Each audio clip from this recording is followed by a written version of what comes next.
There's a lot of wasted administrative effort that's going on in organizations. So it doesn't seem like a lot has changed. I'm not surprised. Do you think this is a technology issue or is it a culture issue? I think that's a big challenge for productivity. So what's the solution then? You're kind of surprising me with this. How do you fix this? You have to have a super clear reason for bringing people together. How do you keep ego from taking over? It's hard. It takes a lot of self-discipline to do that. And that requires a different sort of mindset. Having that humility, that vulnerability, staying grounded. We need to be able to master that as individuals. Hey everyone, welcome to another episode of Great Leadership. My guest today, actually a repeat guest, is Gary Hamel. He is one of the world's top business thinkers, best-selling authors of numerous books, including Competing for the Future, What Matters Now, and his latest book, which is called Humanocracy, Creating Organizations as Amazing as the People Inside Them. Gary was actually a guest on the show, when was it? 2 years ago. We talked about his book, Humanocracy. In fact, I think some of the most popular images and graphics and things like that I shared on LinkedIn were actually from your book, and people loved it. So Gary, thank you for joining me again. Yeah, it's a pleasure, Jacob. Nice to be back. Yeah. So today we're going to do something a little bit different.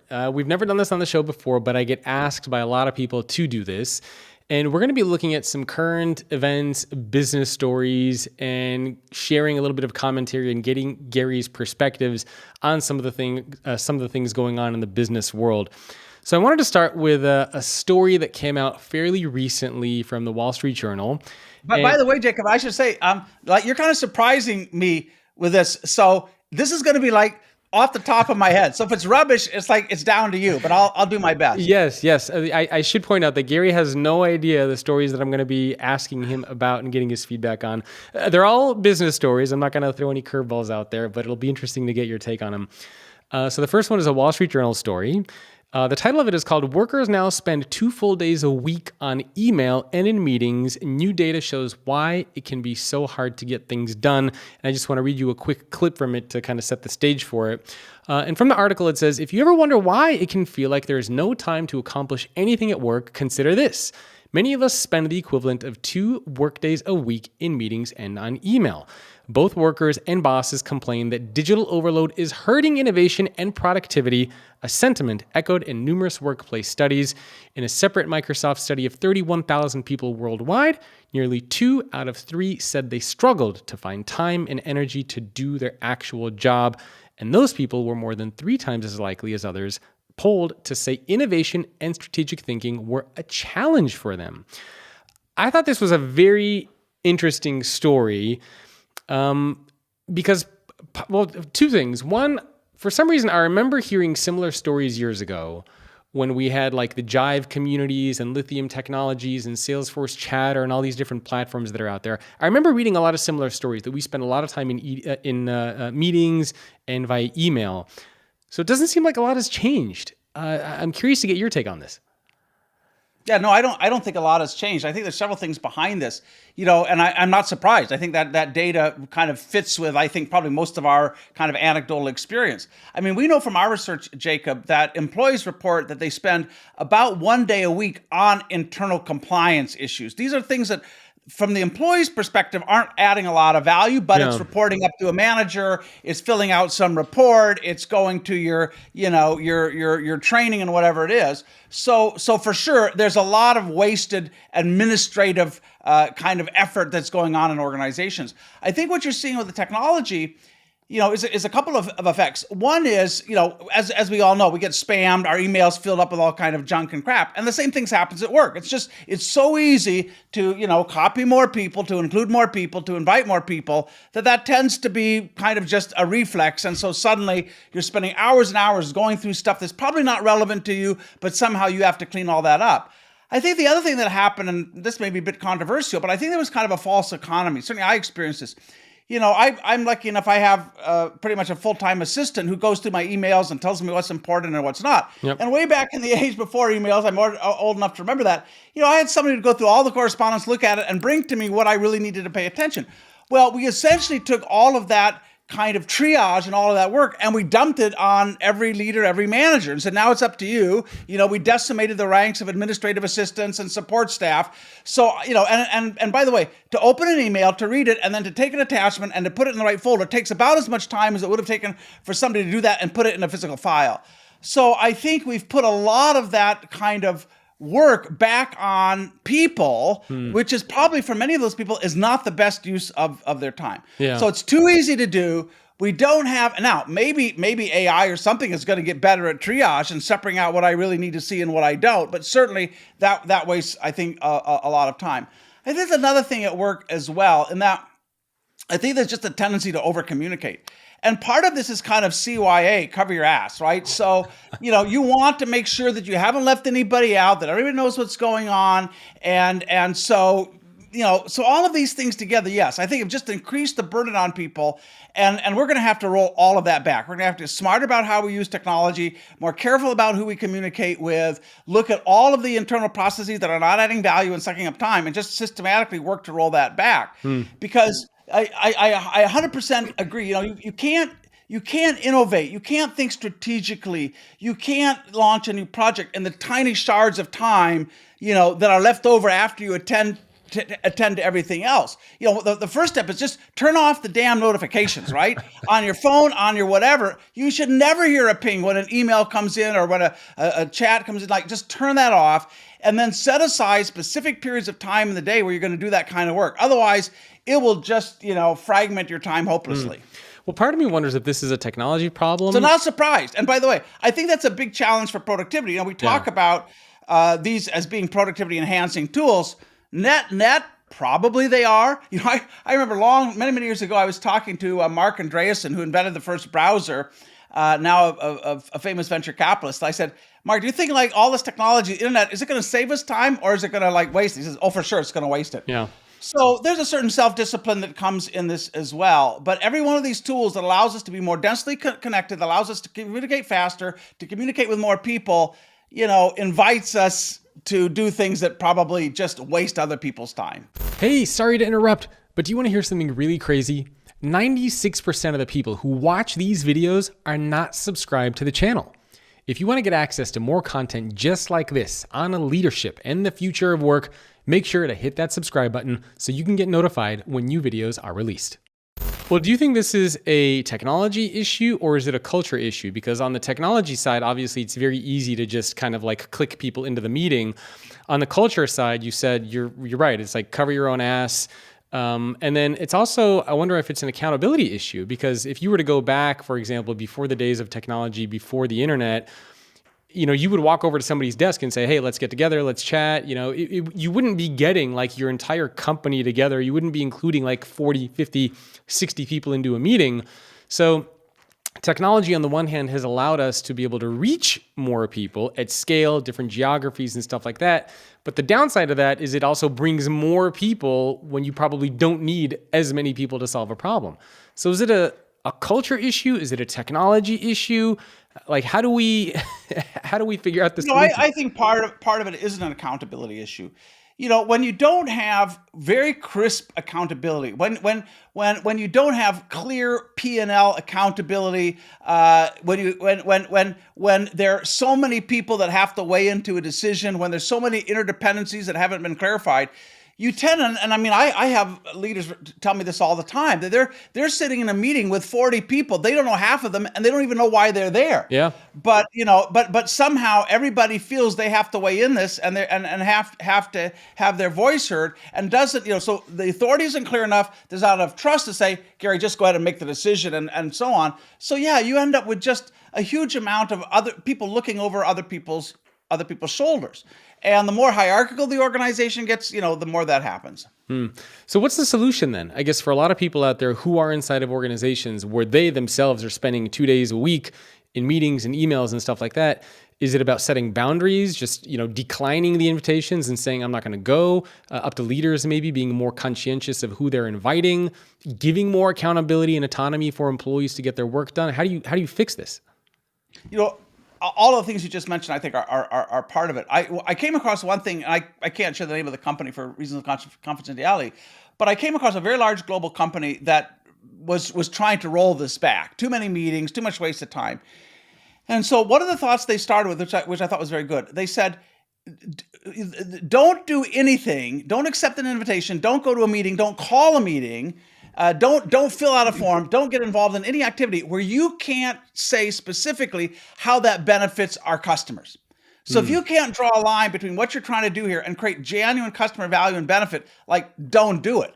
You know, I know another big bank. This goes back a few years, but they were trying to roll this back, and the CEO said the first thing we have to do is stop the train. And so what he did in this case, this CEO, he put a 30-day moratorium on any emails, any messages coming from corporate and staff down to operating units. He said, let's see what happens if you just like stay out of their hair. And and so then you find out, did things collapse? Is there like chaos? No.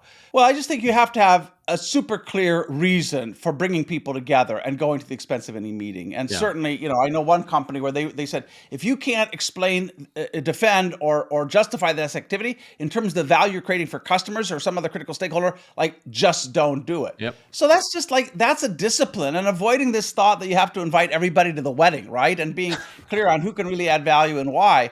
But again, a lot of this, I think, comes back to a lack of clarity around genuine accountability and, whose problem this is to solve. And and part of it is just the discipline, as I said, the personal discipline to, buffer your time, make sure that you're not being interrupted at times. I mean, I think that one of the greatest personal competitive advantages you can have today is simply the self-discipline to create blocks of time where you are not interrupted. Yep. And that's very much a personal discipline. Every time we get a message, we get an invitation, we see something, that's a little dopamine hit. And what's happening? And why are they reaching out to me?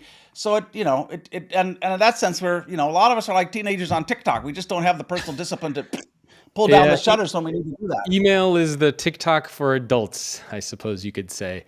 All right, let's jump to another story from Business Insider. Another really interesting one, actually. The title of this one is "The Great Resignation is Giving Way to the Big Stay as Job Hopping Slows Down." Let me just read you a quick quote from here. The Great Resignation is winding down, according to ADP's chief economist, Neela Richardson, and she says the Great Resignation, as it comes to be known, was fueled by abundant job opportunities, labor shortages, and big pay increases for workers who quit one job to take another. Richardson wrote, "A year later, all three of these dynamics are abating, and the Great Resignation itself is looking like a thing of the past.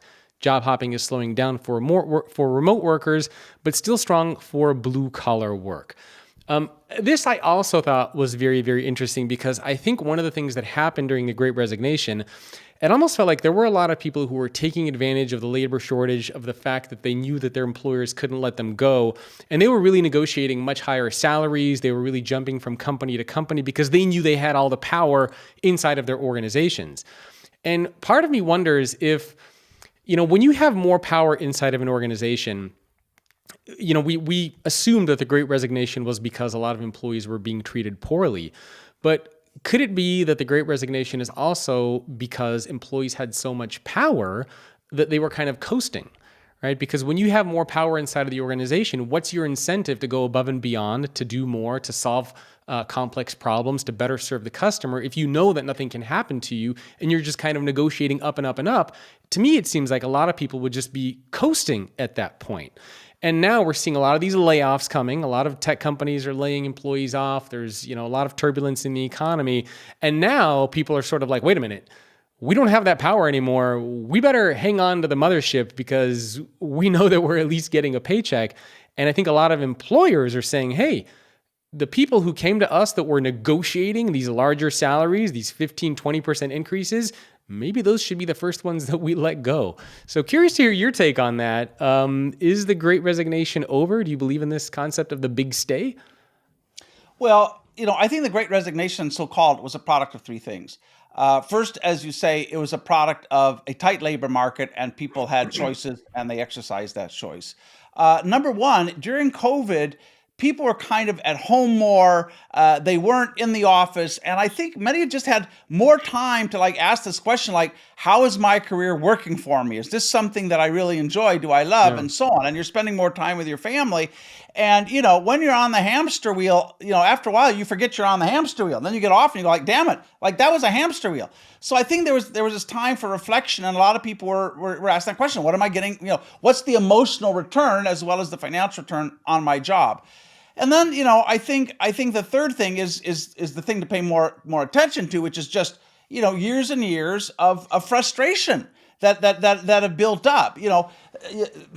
Let's come back to the thing of people coasting. I think that can be a real issue, but I also know what the data says. The data says that in the United States, only about 30% of people are fully engaged in their work. That means they're there physically or virtually, but they're not there emotionally or intellectually. They're bringing their discipline and their obedience and their intellect to work in some way, but they're not bringing their imagination and their passion and so on.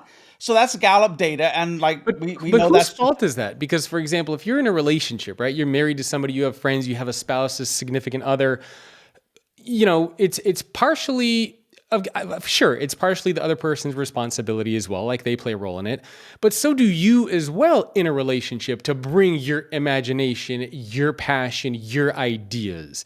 So I'm wondering how much of this is the responsibility of the employee versus the responsibility of the organization, because to me, it seems like inside of a lot of organizations, we've gotten very good at pointing out problems and complaining and, I'm unhappy with this, I want more here.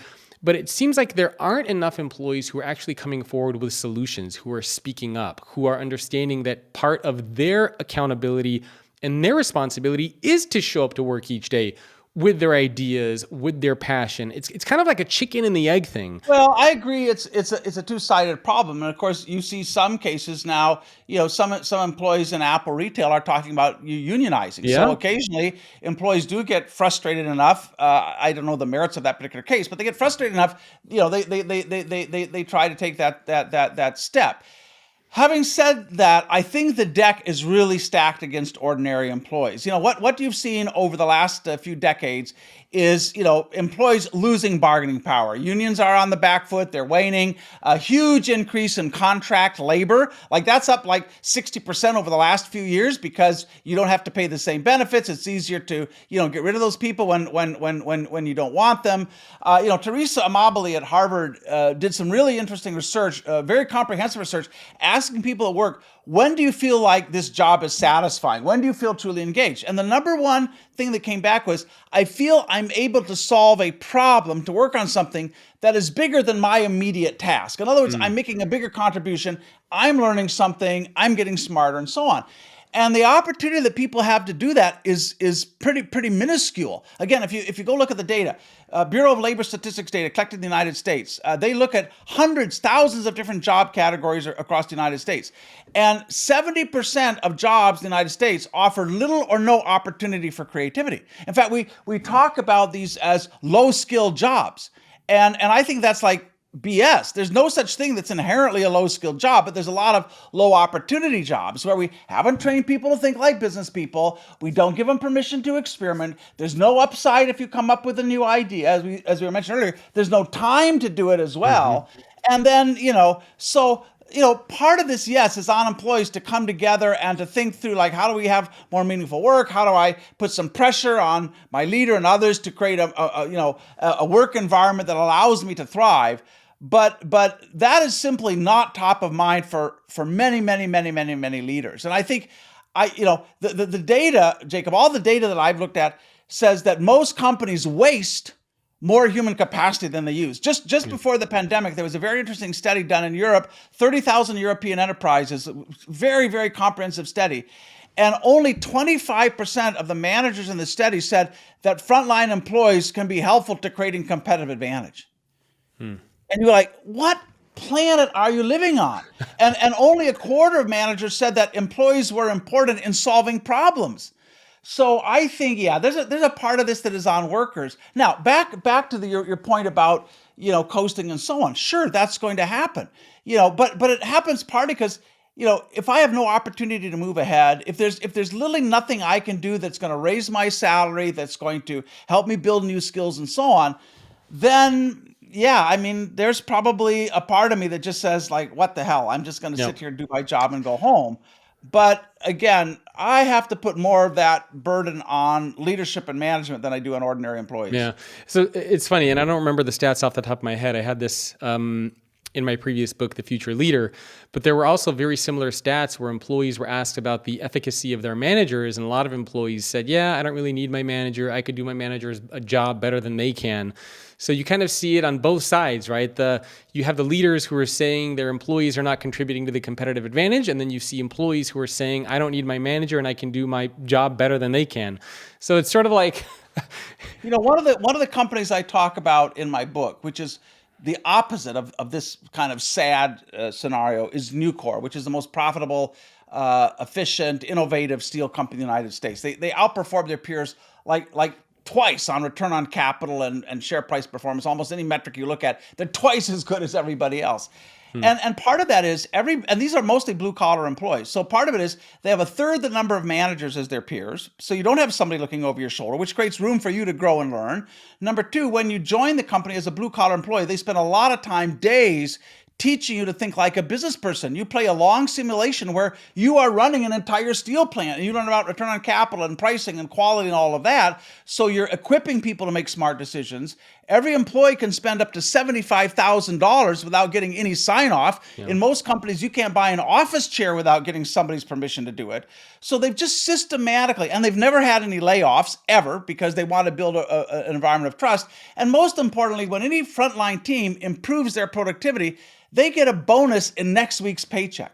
So you put all of that stuff together and you unlock an incredible amount of what I would call everyday genius in the organization. Most companies aren't doing that. And the point you made, though, about management is a good one, because the question I'd like to ask, and you can ask your listeners this: do you feel you need to be managed? Like, do you wake up every day saying, thank God, like we got all those managed? Because I for sure need to be managed. I think most of us would say no. And so part of all that management is a legacy of era, long gone, when most employees were illiterate and you needed somebody to kind of oversee. But I think right now, there's only 3 reasons anybody would need a manager. And I don't think these are very good reasons. Number one is if you lack competence. Right? If clearly you haven't been trained to do the job, in some of these companies I work with, frontline employees know how to do net present value, internal rate of return. They've been trained so they can make investment decisions. So if you don't have the competence, okay, well, then I need somebody who's more capable. Number 2, I don't have the context. I don't have this bigger picture of how does my activity fit with others? What's the overall purpose of the organization? How do I know whether I'm working on the right thing? How do I make trade-offs? So if you're kind of in the dark on those things, then you need somebody else who can connect the dots and so on. So lack of context. And the third thing is if I'm just not conscientious, if like who gives a crap? Why? Like, it's not my problem. And of course, if you lack conscientiousness, that's probably mostly a matter of rewards and incentives and how you're treated, and you just kind of give up. So, what we have to do is educate people on the front line so they can make smart decisions, raise the competence, right? Rather than moving decisions up to where people have competence, let's move the competence down to where people have context. Number 2, we have to create much more lateral connections so people understand what my colleagues are working on, what other departments are working on, so I know how my work fits and what's important. And then, thirdly, we have to have incentive structures that encourage people to do their best work and give them rewards when they do. So you do those things and the need for managers pretty much disappears. Yeah, no, well said. Do you want to learn how to create an amazing corporate culture while avoiding the pitfalls that make for a toxic one?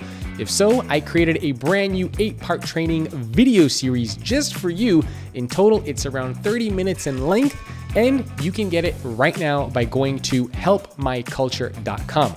Go there right now before this training series disappears forever. Again, that is helpmyculture.com, and get access to this free 8-part training series on how to create an amazing corporate culture. Okay, next story from Boston Consulting Group called Countering the Curse of Zombie Buildings. Buildings become zombies when vacancy rates and unused space under lease drive utilization to 50% or less, and many buildings are already at that mark. Our research found an average vacancy rates have increased from 12 to 17%, while utilization has plummeted from 70% to 42%, a decline driven by a surge in what we call at-risk space. This category represents the enormous amount of space under leases that are unlikely to be renewed. And assuming these trends continue and organizations right-size to fit new levels of demand, utilization may tick up slightly from today's depths, but still only 60% to 65% of current U.S. office space will be needed. That means about 1.5 billion square feet of office space could become obsolete, which would translate into 40 billion to 60 billion of lost revenue for building owners. And of course, you can't, it's hard to argue that one of the big reasons why this is happening is because of the big work from home trend that we're starting to see, where a lot of organizations are basically saying employees can work remotely. But it's interesting because the flip side of that is you also see a lot of organizations like the Goldman Sachs, like the Disneys, Apple is trying this, Netflix, I believe as well, which are saying, you know what, you got to get back to the office. And so there's sort of like this debate, right, where work from homers versus the show up to the office, and it's kind of like Game of Thrones, and everyone's just in the middle of the batting field, clashing with each other. And I think there has to be some sort of a little bit of a middle ground, right? I mean, I've always been a big believer in flexible work, but flexible work doesn't necessarily mean 100% remote work. I still see a lot of benefit and value to in-person work when needed for strategic thinking, business decisions. I think it also depends on your goals as an employee, right? I mean, if I'm an employee at an organization and I'm an entry-level employee, let's say, and I have aspirations of leadership, I'm likely going to need to have some sort of an in-person presence to be able to get that leadership. I think it's a little bit naive to think that I can just be behind a screen 24/7 and work my way up the ranks from an entry-level employee to a senior-level leader at the company. So curious to hear your take on this. The zombie buildings, is that the future? Are we not going to have office space anymore? I think you have to look at both kind of the short-term and long-term realities on this.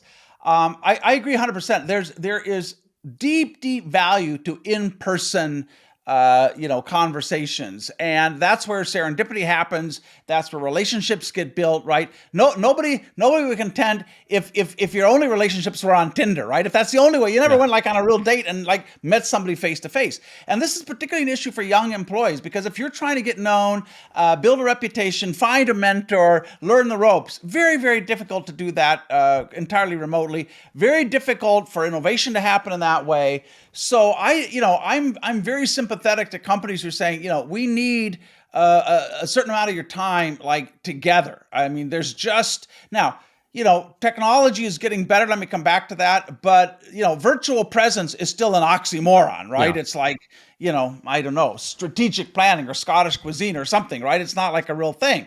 So definitely, I get that. Having said that, it's a tough bind for companies, because this is going to become a big kind of perk or a job thing, right? Of, if you're looking at one employer, particularly if you're highly skilled, a tech employee, and one is asking to be there 4 days a week, and another 2, that may be a big issue. So I think, companies are in a hard place here, but there's a lot of legitimate reasons and a lot of data behind this that says people are more productive, they are more creative, and so on when you have in-person work. And I guess there's a difference between productivity versus innovation. I think Microsoft even had a study, I think a year or two ago, and they found that, a lot of employees are productive when they're from home, meaning like if you have a task of things, task list, you can check those tasks off your to-do list at home. But when it comes to innovation and solving complex problems, Microsoft or as an organization said that they were struggling because they weren't getting employees together and collaborating. So it's kind of like, do you want productivity only, just getting things done, or do you want to think about the future in terms of growth and innovation and strategic problem solving? It's very hard to do that behind a screen. Yeah, I think, unfortunately, remote work turns every employee into a contract employee. Yeah. Like technically, because, yes, if it's a very specific task, if I can measure your output, your productivity in a very simple and rigorous way, if there's not a lot of relationship building or whatever, yes, then like you can do that work remotely. But for sure, this is not how creativity happens. I've spent a lot of time with my friends at IDEO, a wonderful design company out here in Silicon Valley in Palo Alto, and I've watched their work, and I've done a lot of innovation work with companies through the years. There is no substitute for having 15 or 20 people or 200 people in a big room in tables, thinking, plastering all the walls, sharing ideas back and forth with zero latency and real time. I mean, we have a problem even with the tools. I remember years ago talking at that time to the chief technology officer at Microsoft. They said, the problem with the PC is the P. It's a personal computer. But all real value added happens in a social context. And, social media is not something that allows us to do kind of multilateral, zero latency communication. That doesn't solve that problem as well. And then you simply have the technical problem of a screen that has a certain number of pixels, right? When I'm doing brainstorming in a company and we can cover an enormous wall with stickies and we can draw circles and draw relationships. Now there's better tools for sure that you can do that online, but nothing that kind of really you can do when you have real physical space to work with. Yeah. So yeah, I think, and so yes, maybe in a narrow definition of productivity, we don't suffer. But if you take a longer view of productivity, and let me give you some data there. Historically, the single biggest driver of productivity growth is innovation. It accounts for about half of improving productivity. The rest is more capital spending and smarter workers and so on. If you look at over the last 10 or 15 years, the amount of productivity growth that comes from innovation has collapsed. In some countries, it's been zero. In some countries, it's zero or going in reverse. And you go like, how could this be? We have all this technology we're creating, and somehow it's not showing up in our productivity statistics. And I think a lot of it goes back to what you said earlier. We're using all these technologies, but these are not technologies that make us more creative, that make us more curious, that bring people together for deep conversations where they can build on each other. It does any of those things. It just, so yeah, I think it's also hard for leadership. Like I mean, how can you learn to be an effective leader and how can you lead others when you can never see them in person and you can't see body language and all you can see is a face, right? How do you mentor and coach somebody when you can't go out and grab coffee with them and sit across the table from them and have like a normal... Yeah, everything is scheduled. Everything starts on the minute, ends on the minute. So that's the short-term thing. And yeah, we have to get back together. I mean, for our own bloody mental health, we have to get back together, right? We know what huge amounts of screen time are doing to the mental health of young people, right? Oh yeah, so there's no doubt about that. And, we're not any different. I think though, if you take a longer perspective on this, Jacob, clearly the tools are going to get better and better, right? We're going to feel more connected. We're going to feel more immediate. The creativity tools that we can access together online and share spaces. I don't know what the future holds. Maybe when you work at home, you have an entire wall that's a screen. I don't know. So I think this question of the zombie buildings is a real question because if you take a longer term, somebody wrote an interesting article, maybe we can find the link, called The Death of Density. I know if you look historically, the only way you could create anything new was putting people together. When communication was very expensive and difficult to do, and this is why people were in London and New York and San Francisco, and they came together, and it also gives you the chance for a lot of unscripted conversations. You're walking down the street, and you see something, you go, wow, that's interesting, and so that density was fundamental to innovation and economic growth. It is becoming steadily less so because it can be supplemented in other ways. So the problem with zombie buildings is real. And even if this is only a few years, there are a lot of cities I fear are now getting into a doom loop where they're just not going to have the tax revenues to provide the public services. When the public services go down, people leave the city. Yep. This is a huge social problem. I don't have a simple solution to that. Yeah, San Francisco and New York are two of the cities that come to mind. So yeah, it's definitely a big challenge. So speaking of tools, I wanted to jump over to another story, and there's kind of like a couple stories that fall into this. I won't go through all of them, but it's really interesting. So one through Business Insider, billionaire investor Paul Tudor Jones says AI will drive a productivity boom in the economy that will keep stocks soaring for years to come, which goes with another story that found from the Wall Street Journal, which says, the disappearing white-collar job, a once-in-a-generation convergence of technology and pressure to operate more efficiently has corporations saying many lost jobs may never return. And a quote from there says, the jobs lost in a months-long cascade of white-collar layoffs triggered by overhiring and rising interest rates might never return, and corporate executives and economists say that that's likely to happen. Companies are rethinking the value of many white-collar roles and what some experts anticipate will be a permanent shift in labor demand that will disrupt the work life of millions of Americans whose jobs will be lost, diminished, or revamped, partly through the use of AI intelligence. So on the one hand, you see these positive stories, right? A lot of productivity. VentureBeat recently put out a story. I don't know if you saw this, but ChatGPT, they're rolling out a series of plugins to Plus subscribers. So, a lot of people, we've talked about technology for so many years, and everybody always asks, well, why is it different this time? Because, the traditional story is we talked about technology during, when bank ATM machines were coming out, and everybody thought that's going to be the end of bank tellers, but instead we saw the rise of bank tellers. I mean, for me, one of the reasons why I think it's different this time is because AI is actually coming after creative jobs, whereas in the past, AI was purely coming after routine, mundane, repetitive jobs. But if you look at something like ChatGPT, it is able to write scripts for you. It's able to design images for you. It's able to code for you. Like, you can input an image into some of these platforms and say, write me HTML code that will allow me to put this onto a website. So it's no longer just these routine jobs. It is the creative jobs, the white collar jobs that we never thought would go away. And I think it's very, on the one side, it helps, especially people like me, right? Small business owners, probably even people like you who are looking to create content and get things done efficiently. But on the flip side, there's also a lot of danger for writers, for the creatives, for people like that out there. So what do you think is going to happen with these white collar jobs? And what do we even do? I think it's too early to make predictions. So I'm pretty wary of anybody. I hear on some sides it's going to decimate white collar jobs. I hear other people who are deep into AI say AI has gotten as good as it's going to get. Don't expect that we're going to have like another breakthrough, right? We've created these large language models and we know what they can do. And like there isn't some, like you look at something at like Word, that was a huge advantage to be able to create documents and share them. Like how much, how much has Word moved forward in the last 30 years, right? Not very much. So I think there's two arguments here. I think it's very hard right now to kind of, I would not want to take a side on this because I just don't think you can know.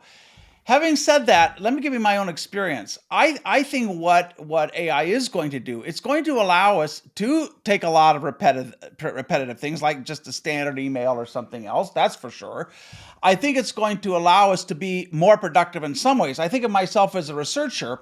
I'm old enough to remember a genuine library where you had to go into some bloody card catalog and you had to search the shelves and, whatever. Now I can get any journal in the world. I can quickly find, the articles I want. And within a few years, I'll be able, or maybe now I can say to chat, like, will you synthesize, everything we know about compensation and productivity, right? Will you synthesize the best 20 or 30 studies? So our ability to get access to that thinking, to synthesize it and get like the findings really quick, that's going to save a huge amount of time. Well, for me, that saves time that I could use to think more creatively and to say, like, how do I go beyond this data? I mean, I believe for a long time, Jacob, that we're in a world now where it's impossible to know more. I can't create any economic value because like I somehow know more about X or Y than somebody else, because everything that can be known is going to be known. And now with AI, what you're going to know is not a series of facts or webpage. You're going to be able to get the synthesis. You're going to be able to understand. But the real value in a creative economy is knowing different. And to some extent, yes, AI can generate images, it can generate music, and so graphic arts, programming, and so on. Definitely, I think some of those jobs are under threat.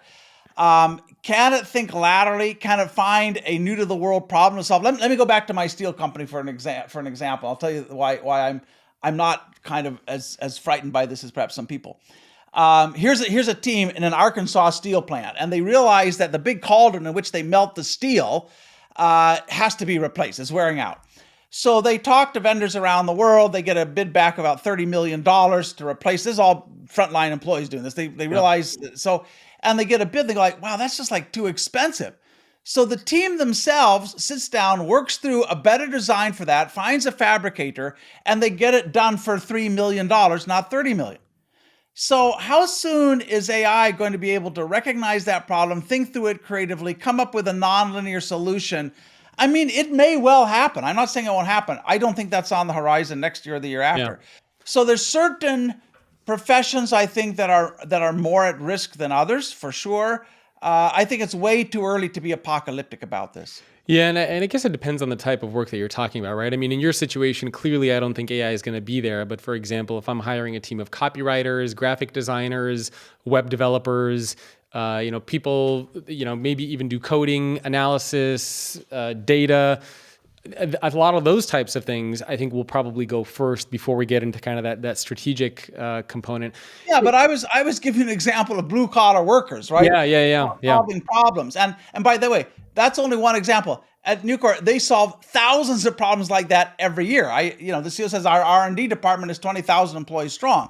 So yeah, there's certain jobs I think that are definitely going to be more Yeah, the at risk context matters. than others. Yeah, the But let me context let me matters. say let me say something else. You were talking about white collar jobs going. I don't think AI is the biggest threat to white collar jobs.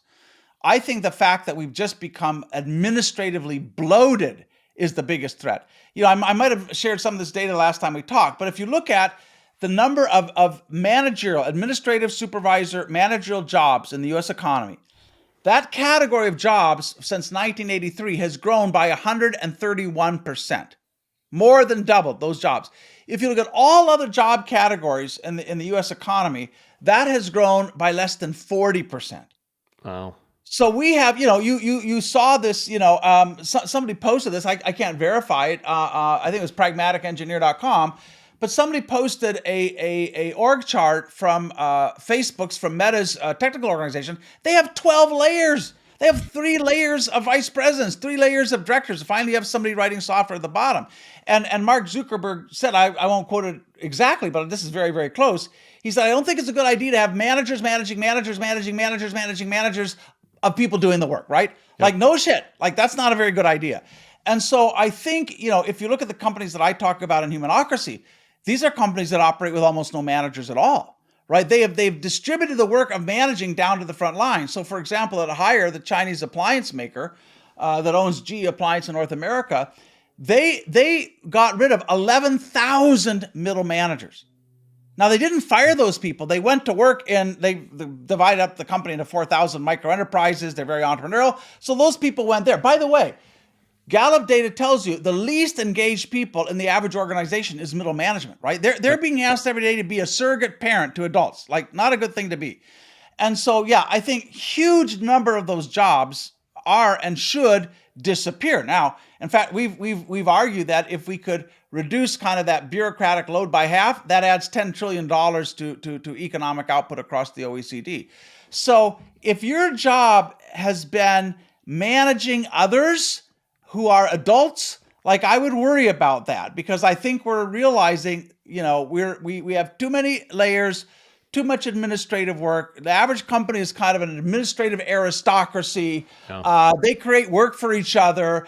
In many cases, it's very difficult to judge the value of the work that's being done. So, now, if you simply get rid of those jobs without upskilling frontline employees and making them more accountable, I'm not sure that's a very good idea as well. But a lot of those jobs, I think, are under risk and at risk and perhaps, rightly so. So if I'm somewhere in the middle of the organization, I really have to ask myself every day, where am I adding real value? What can I do to develop other people? What am I doing to drive innovation, to do something amazing for customers? And if I can't answer those questions, then I need to be worried. All right, one more story before we jump into some action items in the last 15 minutes, which I call the Leader's Toolkit. Before we jump into that, one more story for you. CNN Business story, actually today, that came out. Elon Musk said he must approve all hiring decisions at Tesla. He sent out a memo saying no one can join Tesla, even as a contractor, until you receive my email approval. According to the email, Musk told executives to send him a list of hiring requests on a weekly basis, while also cautioning them to think carefully before submitting such requests. I'm not aware really of any other company off the top of my head where the CEO of a big global company is personally reviewing all hiring requests. Is this a completely insane idea that sort of bottlenecks? I mean, this to me sounds like the opposite of humanocracy. It seems like the opposite of giving the accountability to other people. I don't know. Would you agree, or is this a good idea? Time will tell, but I can see a certain logic to what he's doing. In fact, I can see two things that may make sense here. One is, I think, this is really a message to the organization. Is he going to review every person, look at a CV, whatever? I doubt it. But the message to the organization is, be very careful that we don't overhire. Yeah. Be very careful that you're building a team just for the sake of having more direct reports and justifying a bigger salary and building kind of your fiefdom. And I think that's a good message. That's a good message to send. You look at so many of these tech companies, as you mentioned earlier, Jacob, that seriously overhired. There was very little discipline. There were a lot of people who were not adding very much value. And so that's like a warning shot across the bow of probably a lot of leaders at Tesla saying, think really, really carefully. One of Tesla's advantages, maybe their biggest advantage, is that they have a ratio of maker to managers that's way higher than any auto company, right? I mean, pretty much everybody there says, I'm innovating, I'm trying to change the rules. And so they're innovating faster than any other large industrial company in the world right now, I would submit. Yep. And I think, he's seen what's happened to these other companies. He's going I don't want to go down that route. So I think there's a certain logic to that. Where he digs in and probably looks at particular individuals, more senior individuals, I'm sure that he's wary of hiring people that spent their lives and grew up inside of some big, large bureaucratic company, a competitor others, and kind of thinks of their value, being measured by their title and believing that that's that they're kind of come in and be a boss. He doesn't want those people. He wants people who want to build stuff, who want to break industry convention, who want to do new things, who are not going to be overly reliant on titles and positional authority. And so I'm sure, I think a good leader is really, really careful about those senior hires and whether they are perpetuating the kind of DNA you want in an organization. And so often what happens in these startups, at some point, all your advisors, your consultants say, well, you have to grow up, right? You have to look like other companies. So they start hiring senior leaders that come from incumbent companies that have 8 or 9 layers in them. And guess what? They replicate that because that's the only model they know, and that's how they justify, their position in the pyramid. So I'm guessing there's probably 2 logics. One is be really, really careful we don't get bloat. And number 2, I do want to look really carefully at senior people we're bringing into the company because they have to be makers at their heart, not managers. Love it. All right, let's jump into the Leaders Toolkit. Last 15 minutes talking about some specific action items for leaders out there. And one of the ones that I thought we could start with is this idea of slashing bureaucracy. So I noticed on your LinkedIn, it was a couple months ago, you put up a post. I think you were linking to an article where it was Elon Musk was slashing bureaucracy, and which obviously we know he laid off so many of the employees at Twitter. And I don't know if you saw this, but you got some happy comments and some critical comments. And one of those critical comments was from Bob Sutton, who I believe is where is he? At Stanford. I think he's at Stanford. And he was making the argument that, there's a human way to do it and an unhuman way. And he was saying, Gary, I get that he did it, but do you support slashing bureaucracy, even if it's, at the cost of treating employees well? So I'm curious to hear your take on that. And how do you balance the bureaucracy while also treating employees well too? For example, in the case of Twitter, right? Elon went in there and just butchered the company. And some people were saying, yeah, that's great. But other people were saying there was a better, more humane way to do it. How do you balance? To get access to the Leaders Toolkit with Gary Hamel, along with all of my other amazing guests that have appeared on this show, head over to greatleadership.substack.com. The Leaders Toolkit is a 15-minute deep dive into a leadership topic, an idea, a strategy, a piece of research from one of my amazing guests. The one with Gary Hamel is going to look at how to slash bureaucracy and why ego is such a killer for leaders and what to do about it. Again, this is only available at greatleadership.substack.com, and we release these every single week. I'll see you over there, and thanks for tuning in.